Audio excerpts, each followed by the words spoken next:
Aujourd'hui, être au congrès de l'ANEM, c'était pour moi important parce que d'abord, ça fait 3 ans que je n'ai pas pu venir, comme j'étais rapporteur général des finances de la commission des finances de l'Assemblée nationale, je ne devais pas quitter le banc. Et l'ANEM, c'est ma maison. C'est ma maison parce que je suis élu de montagne.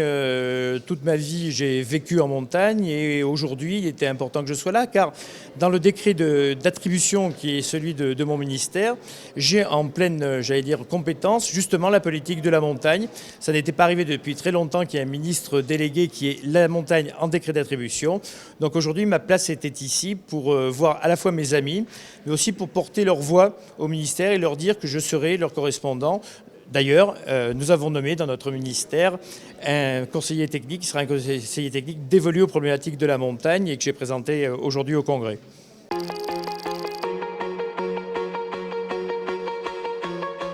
L'ANEM est une association qui est importante parce qu'elle vous alerte.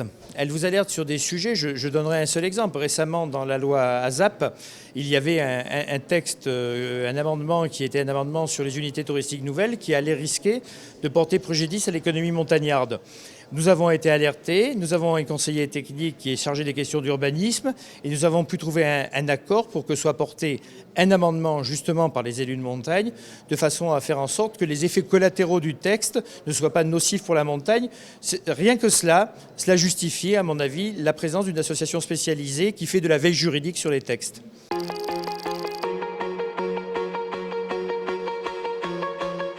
Écoutez, ça dépend toujours du gouvernement, donc ça dépend du président de la République et du Premier ministre, mais si je suis toujours en fonction et dans ces fonctions-là, eh bien je serai là.